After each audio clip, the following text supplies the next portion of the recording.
Hello and welcome to Untold Wealth, where we chat about wealth untold, your favorite economics podcast. My name is Devon and I'm here with Vince Balak. And today we're going to be chatting about whether you degree or disagree.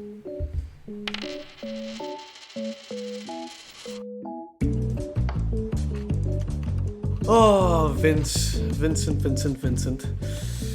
We are both degreed men. We are of indeed. Course. Privileged to be so. Privileged to be so.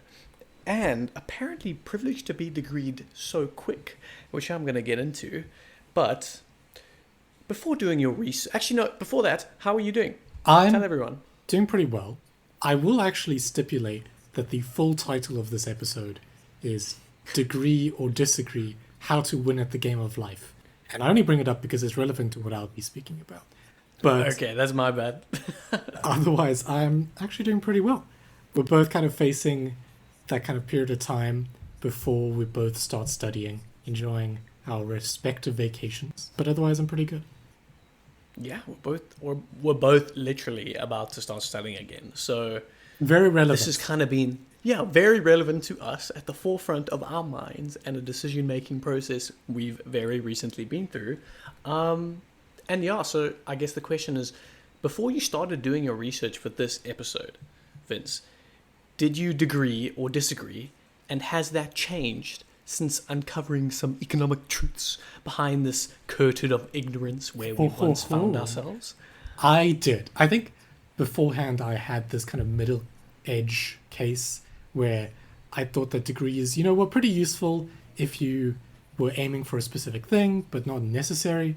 I think a lot of my perception has been manipulated by the kind of Americanism of the online space. So everyone's talking about how expensive degrees are and how you basically go into crippling debt to get a degree. The case is a little different in South Africa, but nevertheless, I think there's a very specific reason to get a degree, and in some cases, it's not required. But I think I've learned something even beyond that while I've been doing my research.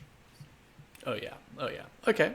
So, sounds like your mind has changed, but you were pretty on the fence. You knew that there were certain times to do it and certain times not to. Yes. And for me, that is essentially what I think, even before and after my research, which I'm about to go into. Okay, so in my research, I kind of wanted to figure out where to start. I mean, there's some interesting tidbits in history. The first university that was ever kind of made is found in Italy, Bologna, Italy. University of Bologna. Wow. Yeah, Bologna. Yes, of course. If I'm pretty sure I'm pronouncing that correctly. And that was about 1000 AD. And I kind of did some research about this GI Bill, which is this bill passed in America post World War II. In fact, in 1944, which heavily subsidized American veterans planning to do tertiary education post World War II, and that really kicked tertiary education into high gear. And from that point onwards, it's kind of been this exponentially growing graph to where we are today, which is wild. I'm pretty sure that's a thing today still. Like, one of the perks of enlisting in the American military is that you get a tertiary education along with it after you're done. Sure. I think the bill was a bit different. It was kind of just imposed as World War II has been this, very different driving force of an economy. We need to kind of shift gears and, help our veterans readjust back to lifestyle, I guess. That makes sense. But definitely the US Army and probably Navy and Air Force probably does that for sure. I'm pretty sure I've heard about that. So that was pretty interesting. But no, I decided to talk about something more contemporary and definitely something a bit more Americanized, as you've said. All right. So, okay, this is when I'm going to give you a bunch of facts, and this is when you go, ooh, ah, and hmm. Okay. Lay it on me. So the biggest form of debt in the US is, can you answer this? It feels like you're teeing me up to say education, university debt, things like that. It's not. It's actually not even close.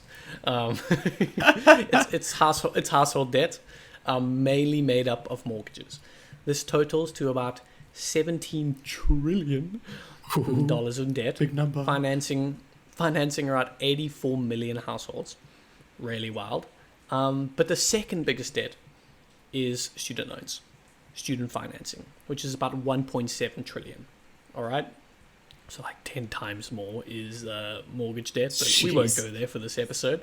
And of that 1.7 trillion, 92% is federal loans. So these are loans that the government gives directly to people who want to participate in tertiary education, right? Which is good. But why is a debt that is so big bad for an economy? All right. And this is kind of basic economics. It's nothing groundbreaking. But debt repayments in general equal lower economic activity and a pretty obvious, decrease in welfare, having these loans above your head. I have one estimate here that says for every 1% increase in student loan debt, this leads to a 7.5 decrease in consumption spending, which, pretty bad. I mean, this is ringing bells as this is terrible. This is not good for an economy when consumption spending is decreasing because people aren't producing, and you know, this it goes down this little rabbit hole of being quite bad. All right. So debt in general, though inherently isn't bad, too much of it is terrible. All right. But why is education, specifically college education, really good for an economy? It pretty much comes down to human capital accumulation. Education rates increase, which presumably will lead to an increase in production in the future. All right, you're educating your people such that they can produce and be more productive and lead to a better standard of living for everyone in a country. I think that's fairly obvious, right? Yeah. Like, I imagine they put out these federal loans. It's like the government is essentially making this risk that, you know, they're giving out this money in the hopes that these students will eventually become doctors and lawyers and all sorts, and then bring that back tenfold into the economy as it is. Yeah, tenfold. Yeah, I guess, but sure. I'm about to go into what I've boiled down my segment into. Okay. Arguments against going to university and arguments for going to university or college, whatever you want to call it, tertiary education. So let's go for against first, because I think, especially if you're an American listener, this is something you've heard a lot. I mean, I think the American side of things, as we were discussing before the podcast, that's kind of where, it seems like the train is derailed. Yeah. The debt has accumulated to such a degree, people are really struggling to finance themselves. And repay debt long after university. Yeah. In the world of education, I think like the Nordic countries are seen as this utopian, and America is like the Mad Max of tertiary education. It's the Mad Max of tertiary education. That is crazy. Clip that one. That's a great quote. Okay. In America, 1 in 3 people go to university. In fact, it's a little bit more than 1 in 3 people go to university. This is a lot more than it has been in the past, about 10 times more than it has been in the distant past, at least. But accounting for inflation, that 1 in 3 people pay 3 times more than they paid 30 years ago. Jeez. And that is, that's accounting for inflation, right? It is just straight up more expensive to get tertiary education. That's pretty rough. And this is a mind-boggling one to me. These aren't really arguments against uni. These are kind of just facts drawn from university education that people have seen. We'll get to some arguments in a bit. But this one is quite frightening. 56% of students fail to graduate within 6 years of starting their education. What? For reference, a standard bachelor's degree is 3 years. All right. If you fail a course or two, it's 3 and a bit years. Yeah. But 56%, over half of college students aren't graduating within 6 years. Even South Africa has extended degree programs which increase it by a year or two, and people are really hesitant to do those because it does, put a little bit of pressure on your pocket. But imagine how much pressure is being put on the pockets of students who are taking an extra 3 years and sometimes more to graduate. Yeah, that's like at that point in time as well. Like the job market is probably going to look a lot different too. Yeah, no, absolutely. I mean, yeah, I didn't even think about that. I don't think it would be a drastic change in the job market. Like, I don't think big tech is going to go anywhere and people need maths, but like, you know, I see what you're saying. Depends on the degree, I suppose. Depends on But depends on that's the degree. crazy. 6 years is an absurd amount of time to dedicate to something like that. It makes you wonder what portion of that 1.7 trillion is attributed to longer people, like people studying longer than they should, I suppose. Yeah. Okay, we'll move past that. Another interesting fact is that 43% of college graduates are underemployed in their first job. So after leaving, they are underemployed, which means they don't actually get a job suitable to their degree, or at least the level of their degree. Okay. Another argument against uni is that some businesses are steering away from degrees. Very famously, Google has kind of led this charge against this degree-centric approach to hiring, which has been quite funny. Or not really funny, I guess just different. But everyone quite likes Google, I suppose. Even after their mass layoffs that we've discussed previously. Yeah, there's still a trendsetter for sure in terms of employment. Yeah, so Google has kind of incorporated this more holistic approach to hiring with a very big emphasis on behavioral indicators. Interesting. It's kind of like behavioral economics. I'm not too sure. They haven't released their methodology behind hiring people, but they've really said that behavioral indicators from their interviews and stuff is really what they want to see, above degrees or grades. Crazy. Another argument against uni is the actual opportunity cost of, or rather opportunity cost and trade-off of studying for 3 years, 4 years, 5 years. You could be earning money during that time, investing money, developing a skill. Trade schools and apprenticeships, sometimes they literally let you work during it. On the job training, and you can get money from it. On the job training, and they pay you. I mean, it's kind of wild.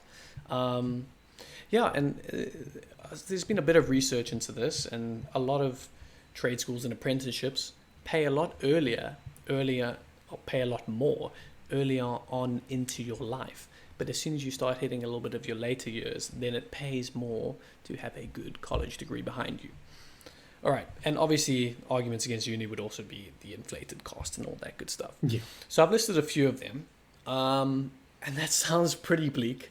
But if you think about it, if you're one of those people who finance yourselves well, who graduate on time, which is apparently a big deal, which I didn't think it would be, but it is a huge deal. You should be graduating on time.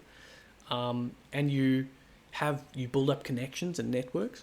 I could see that not being terrible for you, if you have a good plan. But it clearly seems that a lot of students don't. Yeah. Due to some societal influence.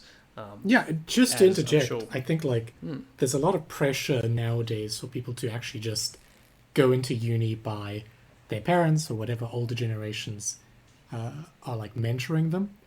And I think maybe a portion of that fact of students like finishing so late is the fact that they don't really have that motivation to study because they're kind of being pushed into the degree rather than, doing it by their own volition. Yeah, I think it's even simpler than that. I don't think there's the grandparents in the closets forcing them to, or not necessarily the mums. There probably are sometimes. I think it's much greater than that. At this stage, it's so societal and structural that it can't be attributed to one's parents. Sure. It's attributed to the parents before them and to the community before them. Like right now, it's just there, right? Yeah. I mean, yeah, it's a little bit wild. And we've probably felt that too. It may have led to us getting our degrees, right? For the better or worse. We don't really know where our lives would have been if we didn't have our degrees, but I think they've turned out pretty well. So we're kind of biased in this respect. Okay. All right, arguments for college. The biggest one is that lots of places, aside from Google, are hiring college educated people. In 2018, 9 out of 10 jobs that entered the job market went to college graduates. All right. Interesting. That's good. That's good. Depending on the degree, most college degrees pay off their debt and give you a higher return on income than non-tertiary professions. Economics, medicine, computer science, technology, engineering, the return on investment on these particular kind of degrees are very good. There's also some STEM in between. That's also pretty good.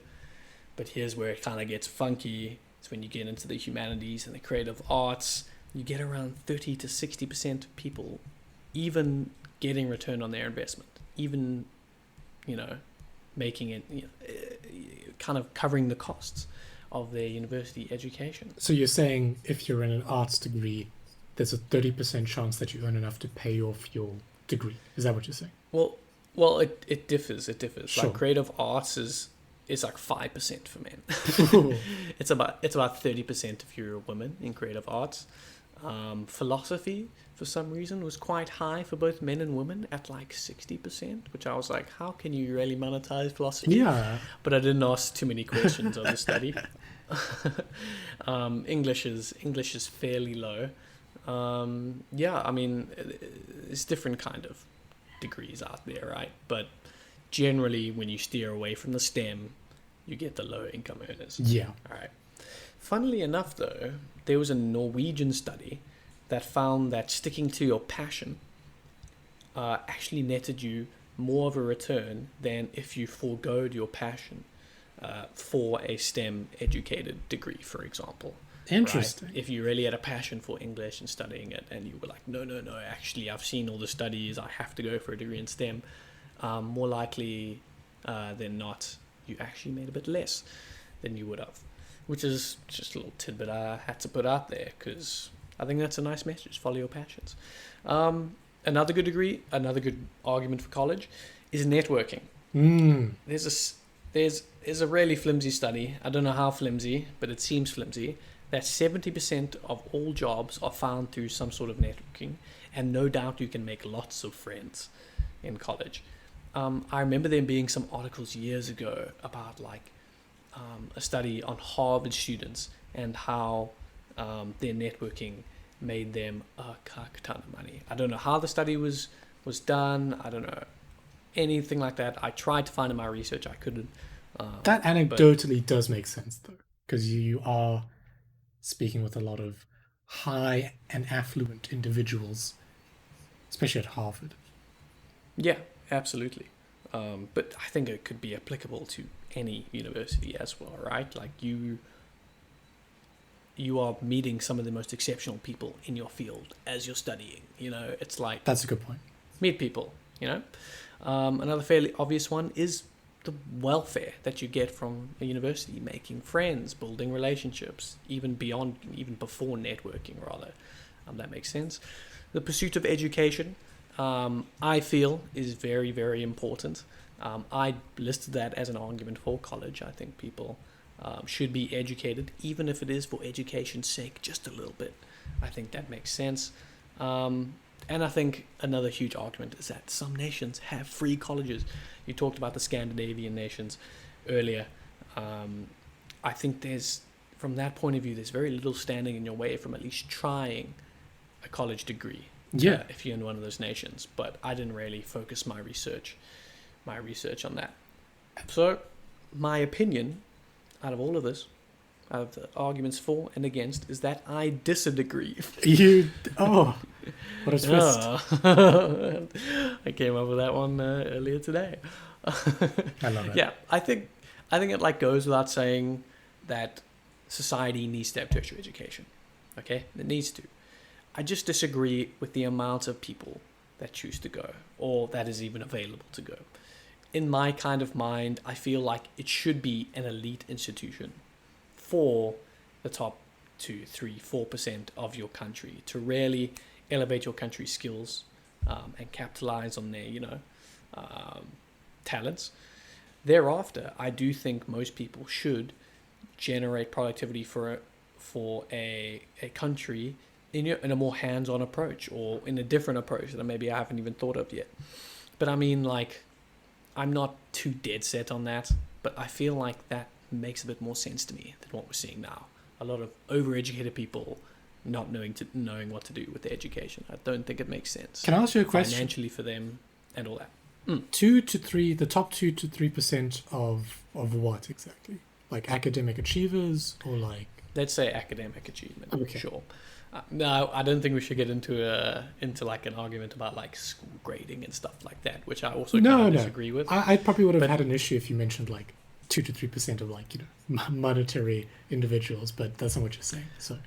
Oh, I mean, like, you know me. There's no way I'd say that. Is there really a portion of you that were like, really, the elitist, wealthy people? I just wanted to clarify to not get you in trouble, potentially. Okay, cool. All right, that's me, Vince. I'm really keen to see whether you agree or disagree. Wow, great stuff. If you enjoyed that episode, please do check out the second part of this episode in the description. And while you're there, give us a like, subscribe, leave us a comment on what we should tackle next here at Untold Wealth.